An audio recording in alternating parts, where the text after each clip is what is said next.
ഇപ്പൊ കുഞ്ഞാലിക്കുട്ടി സംസാരിക്കുകയാണ് തത്സമയ ദൃശ്യങ്ങളിലേക്ക്. ഒരുപാട് പൊതുപ്രവർത്തനങ്ങൾ ചൂഷണത്തിനും അതുപോലെ തന്നെ ദാരിദ്ര്യ നിർമ്മാർജ്ജനത്തിനും പരിസ്ഥിതിക്കും അതുപോലെയുള്ള നിരവധി കാര്യങ്ങൾക്കും വേണ്ടി ഇവിടെ പറഞ്ഞതുപോലെ പല കാലഘട്ടങ്ങളിൽ പല വിഷയങ്ങളിൽ അദ്ദേഹം പോരാടി വന്ന ചരിത്രം ഏവരും സമ്മതിച്ചു കൊടുക്കുന്ന ഒന്ന് തന്നെയാണ്. കേരള രാഷ്ട്രീയത്തെ സംബന്ധിച്ചിടത്തോളം ഇത്ര ദീർഘകാലം ഓരോരോ കാലഘട്ടത്തിൽ അതാത് കാലഘട്ടങ്ങളിലൊക്കെയുള്ള പ്രശ്നങ്ങൾ ഉയർത്തിപ്പിടിച്ചുകൊണ്ട് രാഷ്ട്രീയ പ്രവർത്തനം നടത്തുകയും അത് ചരിത്രത്തിന്റെ ഭാഗമാക്കുകയും വിവിധ കാലഘട്ടങ്ങളിലെ വിവിധ രാഷ്ട്രീയങ്ങളോടൊപ്പമൊക്കെ സഞ്ചരിച്ച് വർത്തമാന കാലഘട്ടത്തിൽ എത്തുകയും എന്നിട്ട് വിട്ടുപിരിഞ്ഞു പോവുകയും ചെയ്ത അപൂർവ വ്യക്തിത്വങ്ങളിൽ ഒന്നായി VS-ന്റെ ചരിത്രം കേരളത്തിൽ അവശേഷിക്കുന്നു എന്നുള്ളത് ഒരു വസ്തുത തന്നെയാണ്. അദ്ദേഹം എടുക്കുന്ന നിലപാടുകളോട് യോജിപ്പും വിയോജിപ്പും ഒക്കെ ഉണ്ടായിരിക്കാം. കേരളത്തിലെ രാഷ്ട്രീയ പ്രവർത്തന രംഗത്ത് നിരവധി കാലം ഉള്ള ഒരാൾ എന്നുള്ള നിലക്ക് ആദ്യ കാലഘട്ടങ്ങളിലൊക്കെ വലിയ സഹകരണത്തോടു കൂടി പ്രവർത്തിക്കാൻ കഴിഞ്ഞ ഘട്ടങ്ങൾ ഞാൻ ഓർക്കുകയാണ്. ഡിജിറ്റൽ സാക്ഷരതയ്ക്ക് വേണ്ടി അശ്രാന്ത പരിശ്രമം നടത്തി അക്ഷയൊക്കെ കൊണ്ടുവന്ന സന്ദർഭത്തിൽ അദ്ദേഹം കലവറയില്ലാത്ത പിന്തുണ തന്ന് എല്ലാ കാര്യങ്ങളോടും യോജിച്ചതും ഞാൻ ഈ സന്ദർഭത്തിൽ ഓർക്കുകയാണ്. വളരെ വലിയ പരസ്പര അഭിപ്രായ വ്യത്യാസം ഉള്ള കാര്യങ്ങളും പ്രതിപക്ഷത്തെ സംബന്ധിച്ചിടത്തോളം ഒരു പാർട്ടി എന്നുള്ള നിലക്കും മറ്റെല്ലാ നിലക്കും ഉണ്ടായിരുന്നെങ്കിലും ശരി, അദ്ദേഹത്തിൻ്റെ വ്യക്തിത്വം വ്യത്യസ്തം തന്നെയാണ്. അദ്ദേഹം കേരളത്തിന് നൽകിയ സംഭാവന എന്ന് പറയുന്നത് വളരെ വലുത് തന്നെയാണ്. അത് ചരിത്രത്തിൻ്റെ ഭാഗമാണ്. അത് ഇവിടെ എല്ലാവരും പറഞ്ഞതിനോട് യോജിക്കുകയാണ്. അതുപോലെ തന്നെയാണ് ശ്രീ വഴൂർ സോമൻ. ഒട്ടും പ്രതീക്ഷിക്കാത്ത ഒരു സന്ദർഭത്തിൽ അദ്ദേഹം വളരെ സൗമ്യനായ നമ്മുടെ കൂടെയുള്ള ഒരു മെമ്പർ പെട്ടെന്ന് വേർപെട്ടു പോയപ്പോൾ അഗാധമായ ദുഃഖം തോന്നി. ഈ നിയമസഭയിൽ വന്നതിന് ശേഷമാണ് വളരെ അടുത്ത് അദ്ദേഹത്തെ പരിചയപ്പെടാൻ ഇടയായത്. അപ്പോഴൊക്കെ കാണുമ്പോൾ വലിയ സൗഹൃദവും അതുപോലെ തന്നെ വലിയ ഒരു പരസ്പര സ്നേഹവും പ്രകടിപ്പിക്കുന്ന ഒരു മെമ്പറായിരുന്നു ശ്രീ വഴൂർ സോമൻ അവറുകൾ. ഇരിക്കുന്ന സമയത്ത് അദ്ദേഹത്തിൻ്റെ ഒരു നിഷ്കളങ്കതയും അതുപോലെ തന്നെ സമർപ്പിത ബോധത്തോടു കൂടിയുള്ള ആ പ്രവർത്തനവും ഒക്കെ ഏറെ ആകർഷിക്കപ്പെട്ടിട്ടുണ്ട് എന്നുള്ളത് ഞാനിവിടെ പ്രത്യേകമായി എടുത്തു പറയാം. എല്ലാവരും പറഞ്ഞതുപോലെ തന്നെ ശ്രീ തങ്കച്ചൻ തൻ്റെ പ്രവർത്തനം കൊണ്ട് വഹിച്ച എല്ലാ സ്ഥാനത്തും തൻ്റെതായ വ്യക്തിമുദ്ര പതിപ്പിച്ചു പോയ ആളാണ്. ആദ്യകാലത്ത് പറഞ്ഞ പോലെ മുനിസിപ്പൽ ചെയർമാൻ, പിന്നെ MLA, അതുപോലെ തന്നെ അത് കഴിഞ്ഞ് സ്പീക്കർ, മന്ത്രി, അതുപോലെ തന്നെ UDF കൺവീനർ, അങ്ങനെയൊക്കെ പ്രവർത്തിച്ച ശ്രീ തങ്കച്ചൻ എപ്പോഴും ഉയർത്തിപ്പിടിച്ച ഒന്ന് അദ്ദേഹത്തിൻ്റെ ലാളിത്യവും സൗമ്യതയും അതുപോലെ തന്നെ സ്നേഹഭാവവും ഒക്കെ തന്നെയാണ്. പല പ്രശ്നങ്ങളും പരിഹരിക്കാൻ അദ്ദേഹത്തിന് അതൊരു ആയുധവുമായിരുന്നു. അദ്ദേഹം എപ്പോഴും ഒരു മധ്യസ്ഥ റോളിലായിരുന്നു. സഭാധ്യക്ഷൻ എന്നുള്ള നിലയിലൊക്കെ വളരെ അപൂർവമായിട്ടേ അല്പം അലോസരപ്പെട്ട് സംസാരിക്കുന്നത് കണ്ടിട്ടുള്ളൂ. ചൂടാവാനൊന്നും നിൽക്കാറില്ല. അപ്പോ ഞാൻ അങ്ങയെക്കുറിച്ചല്ല പറഞ്ഞത്. ഏതായാലും ശരി, സൗമ്യതയുടെ ഒരു ഭാവമായിരുന്നു. വളരെ വളരെ എന്താ പറയുക, ക്ഷമ അങ്ങേയറ്റം പാലിച്ചിരുന്ന ഒരു സഭാധ്യക്ഷൻ ആയിരുന്നു ശ്രീ തങ്കച്ചൻ എന്ന് പറയാതിരിക്കാൻ വയ്യ. ഞങ്ങളൊക്കെ വലിയ വ്യക്തിപരമായ സുഹൃത്തുക്കളായിരുന്നു. അദ്ദേഹം പ്രവർത്തിച്ചിരുന്ന കാലത്ത് സൗഹൃദം കൊണ്ട് എല്ലാവരെയും ആകർഷിച്ച് പരസ്പരം കൂട്ടിയിണക്കി എന്നും പോയ ഒരാൾ എന്നുള്ള നിലക്ക് അദ്ദേഹത്തിൻ്റെ വിയോഗം വളരെ വേദനയും ഉണ്ടാക്കി. നമുക്കൊക്കെ ഉണ്ടായ ഈ നഷ്ടങ്ങളിൽ VS-ൻ്റെയും വഴൂർ സോമൻ്റെയും അതുപോലെ തന്നെ ശ്രീ തങ്കച്ചൻ്റെയും ഒക്കെ വിയോഗം എപ്പോഴും എല്ലാവർക്കും അനിവാര്യമാണ്. അതുകൊണ്ട് തന്നെ നമുക്ക് അതിൽ സങ്കടപ്പെടുകയല്ലാതെ വഴിയില്ല. ഈ ദുഃഖത്തിൽ ഞാനും പങ്കുചേരും.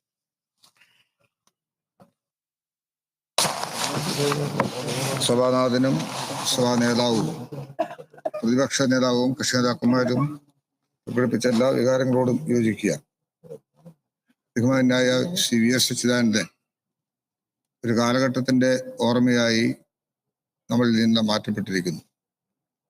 സമരങ്ങളിലൂടെ വളർന്ന് പ്രതിസന്ധികളിൽ കലഹിച്ച് ജനങ്ങളോടൊപ്പം നിന്ന ഒരു രാഷ്ട്രീയക്കാരനായിരുന്നു VS. പ്രതിപക്ഷ നേതാവായും മുഖ്യമന്ത്രിയായും അദ്ദേഹം കേരള ജനതയോടൊപ്പം നിന്നു എന്നുള്ളത് രാഷ്ട്രീയത്തിൽ നിറഞ്ഞു നിന്ന ഒരു വ്യക്തിത്വത്തിന്റെ ആൽരൂപമായി അദ്ദേഹത്തെ നമുക്ക് ഓർക്കാനായിട്ട് സാധിക്കും. മനുഷ്യരെയും പരിസ്ഥിതിയെയും ഒരുപോലെ സ്നേഹിച്ച തൊഴിലാളി വർഗത്തെ ഹൃദയത്തോട് ചേർത്ത് നിർത്തിയ ഒരു വ്യക്തിയായിരുന്നു.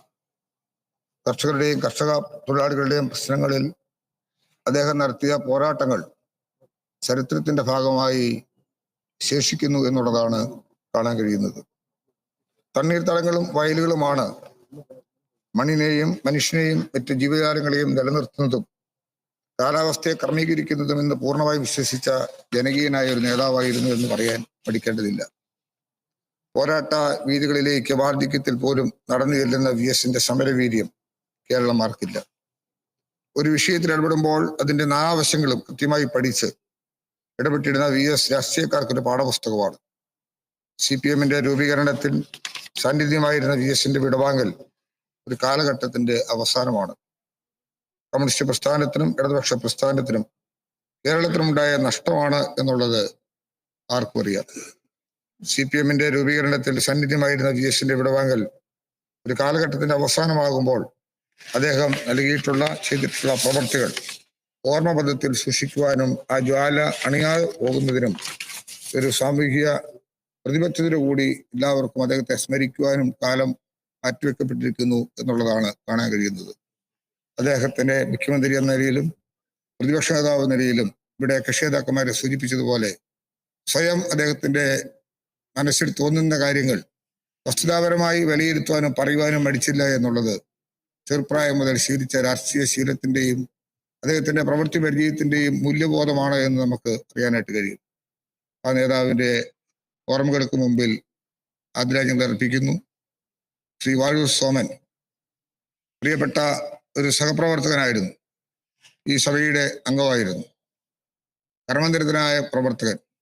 എല്ലാവരും സൂചിപ്പിച്ചതുപോലെ വിദ്യാർത്ഥി സംഘടനാ രാഷ്ട്രീയത്തിലൂടെ വളർന്ന് തൻ്റെ ജീവിതം ആരംഭിച്ച വാഴൂരിൽ നിന്നും ഇടുക്കിയിലെ പീരിമേട്ടിലേക്ക് പറിച്ചു നട്ട് CPIയുടെ പ്രവർത്തനത്തില് കമ്മ്യൂണിസ്റ്റ് പാർട്ടിക്ക് വേണ്ടി അദ്ദേഹം നടത്തിയ പോരാട്ടങ്ങളും അദ്ദേഹത്തിന്റെ ജീവിതവും അവസാനം കേരള നിയമസഭയിൽ അദ്ദേഹം എത്തിയതും എല്ലാം ഒരു ചരിത്രം തന്നെയാണ്.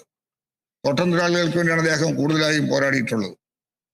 ഒരുപക്ഷെ തൊഴിലാളികളുടെ പ്രശ്നങ്ങൾ വരുന്ന സന്ദർഭത്തിലെല്ലാം നേരിട്ട് കോടതിയിൽ പോലും ഹാജരാകുവാനും വാദിക്കുവാനും അദ്ദേഹം തയ്യാറായിട്ടുള്ളതായി കാണാൻ കഴിയുന്നു എന്നുള്ളത് പോരാട്ട വീര്യത്തിലും പഠനത്തിലും തൊഴിലാളികൾക്ക് വേണ്ടി നിലകൊണ്ട അദ്ദേഹത്തിന്റെ ജീവിത രീതിയാണ് സൂചിപ്പിക്കുന്നത്. റവന്യൂ മന്ത്രി ബഹുമാനായ അഡ്വക്കേറ്റ് രാജൻ വിളിച്ചു ചേർത്ത റവന്യൂ അസംബ്ലി അതിലെ ഇടുക്കി ജില്ലയിലെ പ്രവർത്തനങ്ങളെ കുറിച്ച് വിശദീകരിച്ച് തോട്ടം മേഖലയിലെ പ്രശ്നങ്ങള്, ലയങ്ങളുടെ പ്രശ്നങ്ങള്, ടൂറിസം സാധ്യതകൾക്കുണ്ടാകേണ്ട മാറ്റങ്ങള്, ഇടുക്കിയുടെ ഭൂപ്രശ്നങ്ങള് അതെല്ലാം അദ്ദേഹം സവിസ്തരമായി ആ യോഗത്തിൽ പ്രതിപാദിക്കുകയും സംസാരിക്കുകയും ചെയ്തതിനു ശേഷം ഉച്ചഭക്ഷണവും കഴിച്ച് മടങ്ങിയതിനു ശേഷമാണ് അദ്ദേഹം നമ്മളെ വിട്ടുപിരിയുന്നത്. കാരണമായ ഒരു അന്ത്യം ഒരുപക്ഷെ വിശ്വസിക്കാൻ കഴിയാത്തതാണ് എന്നുള്ളത് നമുക്കറിയാം. പക്ഷേ നിലപാടുകളിൽ അടിയുറച്ചു നിൽക്കുവാനും തന്റെ പ്രസ്ഥാനത്തിന് വേണ്ടി പോരാടുവാനും അത് കേരള പൊതുസമൂഹത്തിനും ജനതയ്ക്കും വേണ്ടിയാണ് എന്ന ബോധ്യം മനസ്സിൽ അദ്ദേഹം കാത്തു സൂക്ഷിക്കുവാനും പറഞ്ഞിരുന്നില്ല. ഇടുക്കി ജില്ലയുടെ ധാരാളം വിഷയങ്ങളിൽ അദ്ദേഹത്തിന്റെ ഇടപെടലുകൾ ഉണ്ടായിട്ടുണ്ട്. സൗമ്യമായ ഇടപെടലിലൂടെയും എന്നാൽ രൂക്ഷമായ വിമർശനത്തിലൂടെയും കാര്യങ്ങൾ നേടിയെടുക്കുന്നതിനും ജനപക്ഷത്ത് നിൽക്കുന്നതിനും ശ്രീ വാഴൂർ സോമൻ നടത്തിയ ഓരോ നീക്കങ്ങളും ഇത്തരണത്തിൽ ഓർക്കുന്നു. അദ്ദേഹത്തിന്റെ പാവന സ്മരണയ്ക്ക് മുമ്പിൽ ശിരസ് നമിക്കുകയാണ്. ശ്രീ PP തങ്കച്ചൻ നിയമസഭാ സ്പീക്കറായി, അതോടൊപ്പം മന്ത്രി എന്ന നിലയിലും മാത്രമല്ല, ഇവിടെ ശ്രീ പ്രതിപക്ഷ നേതാവ് സൂചിപ്പിച്ചതുപോലെ കോൺഗ്രസ് പ്രസ്ഥാനത്തിന്റെ ഓരോ തട്ടിലൂടെയും അദ്ദേഹം വളർന്നു. മണ്ഡലം, block, DCC president, KPCC president വരെ സംഘടനാ രാഷ്ട്രീയ നേതൃത്വത്തിലും.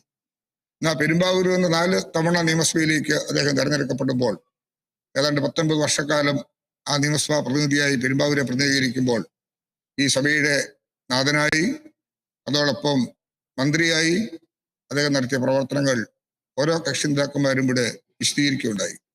കൃഷിമന്ത്രി എന്ന നിലയിൽ കാർഷിക മേഖലയോട് അദ്ദേഹം കാണിച്ച അനുഭാവപൂർവമായ നീക്കങ്ങൾ ഒരിക്കലും നമുക്ക് മറക്കാൻ കഴിയുന്ന ഒന്നല്ല. അങ്ങനെ ഓരോ തലത്തിലുമുള്ള പ്രവർത്തനങ്ങളിലൂടെ സഭാ നേതാവായി, സഭയുടെ നാഥനായി അദ്ദേഹം ഇരിക്കുന്ന സന്ദർഭത്തിൽ സഭയെ ഒരുമിച്ച് നയിക്കുവാനും എല്ലാവരുടെയും അവകാശങ്ങൾ സംരക്ഷിക്കാനും അദ്ദേഹം ഏറ്റവും കൂടുതൽ ശ്രദ്ധിച്ചു എന്നുള്ളതും ഏറെ ശ്രദ്ധേയമായ കാര്യമാണ്. അതോടൊപ്പം ഒരു സമുദായ സ്നേഹിയും കൂടിയായിരുന്നു. പാത്രിയാർക്കീസ് ബാബായിൽ നിന്ന് കമാൻഡർ പദവി നേടുന്ന സന്ദർഭം.